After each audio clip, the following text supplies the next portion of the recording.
Ethiopia had just entered into the Salvic dynasty, which basically what happened was one of the kings had said that he was related to Solomon the Great, the Jewish kingdom of Israel. It turned out he was actually telling the truth, and so he became the new emperor of Ethiopia, and that's what started the Solomonic dynasty of Ethiopia. Now it turns out that some certain people right next to the new empire of Ethiopia weren't too happy that a Jewish Christian state had just popped up right next to them. This kingdom, or well, empire really, was the Ottoman Empire, which their state religion is Islam. So of course they declared jihad. This resulted in the Adal War, which was a war between the Ethiopian Empire and the Ottoman Empire, and it also resulted in the kind of modernization of Ethiopia and entering into the sort of modern age, because they allied with the Portuguese, and it was a kind of weird war because you had like Ethiopian knights and Portuguese knights battling the Ottomans, which is it's just really cool war. And if you want to learn more about it, you should, but I don't have enough time. So it resulted in an Ethiopian Portuguese victory. So they stayed alive for a while, long enough until the 1800s, where Tewodros II, where the empire really started to kick off. He decided to make an alliance with the British, which at the time was the strongest colonial power. And when you make an alliance with the British, you know your empire is going to be really substantially strong. Turns out the Ottomans once again did not like them allying with a Western power, so they once again declared war on them. Britain, it turns out, didn't really want to help Ethiopia because they didn't want to get into a long war with Ottomans. Tewodros, not kind of wanting to have the British side with him, decided to capture some of the diplomats and advisors of the British and jail them up. So it's like, and he basically sent an envoy to Britain saying, if you aren't going to help us, they're going to stay here and die in our jail. So Britain then declared war on Ethiopia, breaking the alliance, and it resulted in a great Ethiopian defeat, and they lost a bunch of land. After Tewodros then was killed in battle.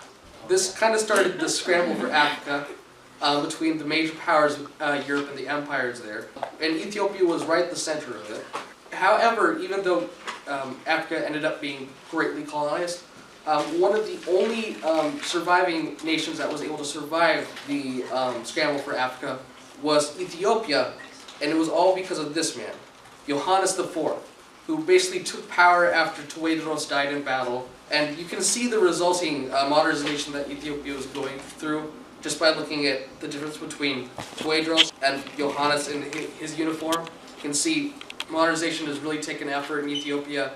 Johannes, basically, after learning Tewodros was an idiot and trying to backstab the British, he then made another alliance with the British, and they were kind of happy together. Ottomans once again declared war because, once again, they don't like Western powers interfering right next to them. They ended up losing, and Johannes IV was able to consolidate power, except he eventually died in the last battle he took part in against the Ottomans. But in the end, it resulted in an Ethiopian victory, and they regained all the lost lands they had from the first Ethiopian-Ottoman War. Then the great Menelik II comes in after Johannes IV dies.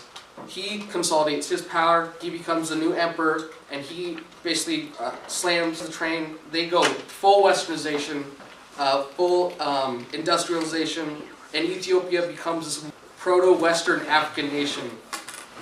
Kind of like how Japan became this weird proto-Western Asian nation after their isolation during the 1860s. And turns out some people were eyeing on Ethiopia, and these people were the Italians. And Italy had just come out, and they had forged a new Italian empire during the 1850s, and they were eyeing the other nations of Europe who were creating their own empires and colonies in Africa. So Italy wanted a piece of pie. They declared war on Ethiopia, but they got their butts kicked because Ethiopia learned the ways of guns and modern warfare, and we were able to destroy the Italians in their efforts to destroy Ethiopia. Amen. Yeah, amen. So Ethiopia was able to be saved thanks to Menelik II in his rapid modernization of Ethiopia. And because of this, the map of Africa looked like this, and Ethiopia was able to stay alive in this massive colonization of Africa. But things started to take a downturn with Haile Selassie. All downhill. All downhill from here, folks. Haile Selassie, for the first 2 decades of his rule, he was able to further modernize Ethiopia. But coming 1935, things didn't really go very well for Ethiopia. Obviously, Hitler had just come into power.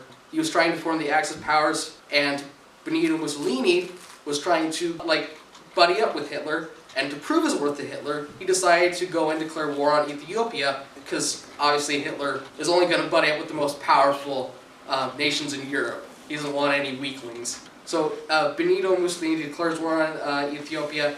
Ethiopia's like, okay, we got this, guys. We defeat Italy the first time, but then they realize Italy has tanks and airplanes, and Ethiopia does not. And they get steamrolled. So basically, it's the blitzkrieg in Africa before blitzkrieg in Europe, because Ethiopia does not have tanks, Italy does, they have airplanes too. And they get destroyed. And in 1937, they lose the war, but eventually Axis powers lose World War II. And because the freedom fighters of Ethiopia were able to help the British in retaking Ethiopia, they were able to regain their country after the war. However, after World War II, the Cold War happens. And this great standoff of democracy versus communism happens. And eventually it turns towards Africa. And originally Ethiopia was able to stave off the encroaching threat of communism, since they're a Western power and they hold the ideal of democracy pretty high. However, the oil crisis happens in 1973, and it kind of destroys all hopes for continuing democracy in Ethiopia. Everyone becomes poor. There's this great famine that happens because of it, and the Derg come, and they are basically these socialist anarchists, and they take over the government, and this weird kind of civil war happens where the Ethiopian Democratic Republic pops in, and we're like, well, you're kind of too socialist. We're kind of socialist too, but we're less socialist, so can we take power? And this weird socialist versus socialist war happens, and it results in the Democratic People's Republic of Ethiopia coming on top, and they win. They take power after destroying the even more far-left socialists, and even though the Democratic People's Republic of Ethiopia is really still far-left, it's just a weird thing that happened. However, it turns out when a brutal civil war happens and you turn socialist, everything gets even worse. Basically, Ethiopia killed their entire rich population to try and just destroy the wage gap, massive wage gap that happened before the socialist civil war. Everyone was poor, everyone was really sad, and for the past couple decades, they've just lost all the glamour they used to have. Ethiopia is just this really cruddy little country in Africa now, and compared to what they used to be. However, some progress has been made. A lot of marches and reforms have been tried to make. However, when you're a dictatorship, it's really hard to. In 2016, the largest protest that happened in Ethiopia recently resulted in 75 dead and hundreds wounded from Ethiopian police that were trying to crack down on the protesters. But eventually, these two guys happened. Hailemariam Desalegn was the current prime minister, or was the prime minister of Ethiopia during those protests. It turns out when you kill a bunch of angry protesters, a lot of even more angry protesters come up, and they kind of just destroy his rule. He decides, okay, I'm going to probably be hung, and people are going to kill me if I stay prime minister. So he steps down as prime minister, and everyone's like, what the heck? How has this happened? Ethiopia has never had a prime minister step down, or a king step down in its entire years as an empire or a nation. And the reason because of this is they've either been killed in office, died of disease, or have been backstabbed in the back and forced in exile.